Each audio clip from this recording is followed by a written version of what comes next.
there. Welcome to the ROOP Lecture Series. Well, as promised, we've got a full update, lots of exciting things happening both in China and here. We'll start talking about China. They've been under protests in Hong Kong for the past 2 months. And the most significant thing about that to me is one of the points I make in my lecture is that originally the social credit system was given a lot of urgency back in 2010 and 11 because protests in China were the second greatest problem that they had at that time. So when we see protests happening in Hong Kong area now, yeah, it doesn't take a genius to figure out they're going to want to put their social credit system down in that area. And they have a 3-year plan to do so. It's been leaked at the beginning of the month. They said, no, it's not true, but then yes, it is, and back and forth. But basically what we're looking at is a 3-year economic development plan for the Pearl Delta area. That does include Macau. It does include Hong Kong. And what it does is it begins to look like what we have here in America because they do have freedoms. China does not have complete authority over those areas. And the social credit system then begins to operate through private companies in that, a couple different ways, in that, i.e., if you want to do business with China, you got to have a number, you got to be a part of the system, right?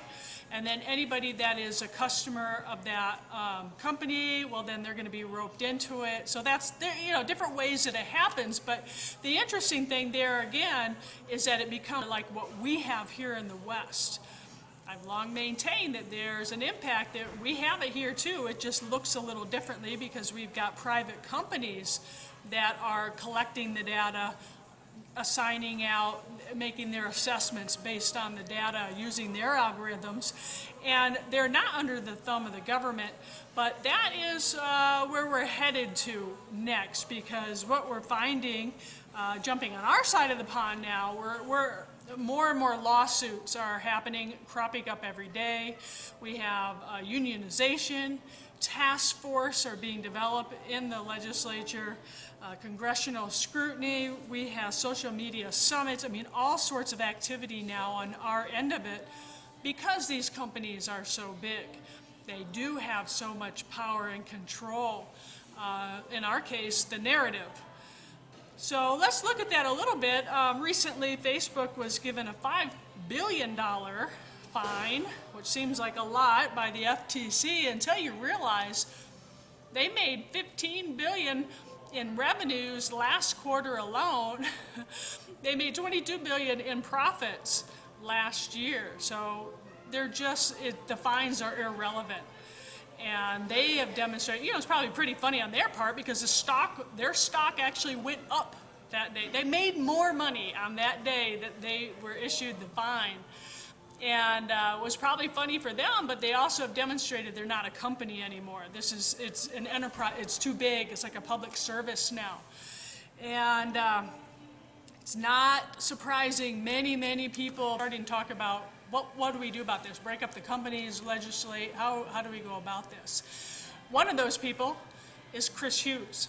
He is a co-founder, a friend of Mark Zuckerberg from back in the day. He made the circuit, interviewing with everybody, saying, break it up, it's too big. There's no one overseeing Mark. He does what he wants to do, and they're friends. So it's a very credible testimony here. But we also have that Facebook is marching ahead. They want to come out with their own Bitcoin currency, the Libra. They want to have an encrypted part also on their platform, encrypted communication. So the big problem with that, obviously, Bitcoin is used for illegal means as well as legal transactions. So when you've got 1 billion plus social users already, and then you add the ability to be kind of like a black market as well, it's going to grow, and it's going to grow in ways that they may not have complete oversight either. They're just going to be able to facilitate a lot of this black market Facebook. That's what it would be, right? So not a good prospect there.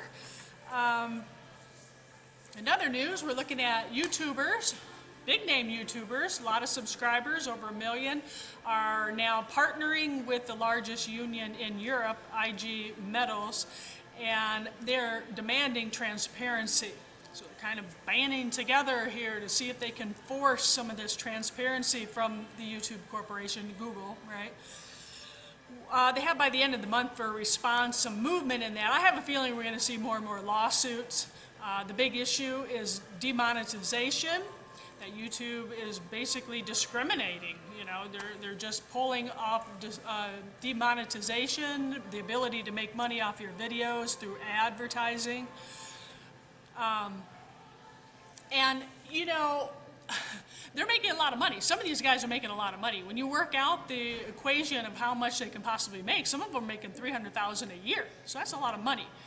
And you're messing with people's livelihoods because they're doing this full time.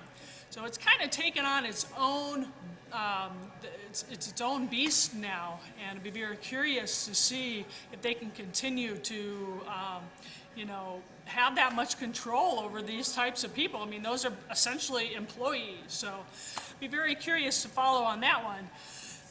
The next thing, too, is that President Trump is not shying away. In fact, he's beating the drum in this issue.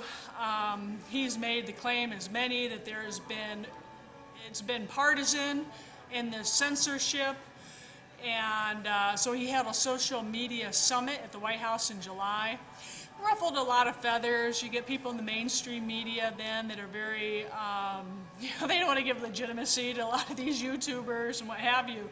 The problem is that some of them have as many subscribers as they have viewers on TV. So, and they're making way more money, so individually. So yeah, you've got to give them some credit. Not a bad idea. But anyway, nevertheless, they were able to compare notes and network at this summit, and we're going to see some things happen. There are a lot of balls in motion, a lot of things now that are in motion to work on this, to come up with how do we legislate, how do we go about handling these big tech companies that have so much power now in controlling the narrative, who you get to read about in the news and what name and in what light, right? All these different things, they do have a big impact on people. And so, you know, it's time. Everybody pretty much is saying in agreement that it's time to do something. So I'll be real curious to see, you know, what is done and how that does play out in the long run.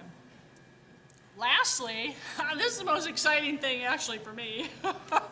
The Democratic candidate, Tulsi Gabbard, after the first debate, was the most searched person, right? People really liked what she had to say. She's a moderate. Her presentation really turned a lot of people, I think, towards her, interested in her, and wanted to know who she was. And lo and behold, after the debate, Google yanked her ads, so she was not able to put any ads out when people most wanted to know who she was. They didn't give a reason. She hadn't broken any rules. And so she's suing Google. And now it is on both sides of the fence.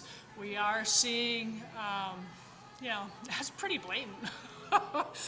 That is a lot of control, and this is about free speech. So it's moved, all of this has moved into bigger categories, from simple companies into major service providers now.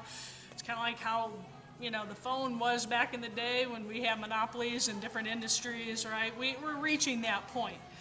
And we're also seeing now that it's beyond partisan lines exclusively. We are seeing that it is a free speech issue.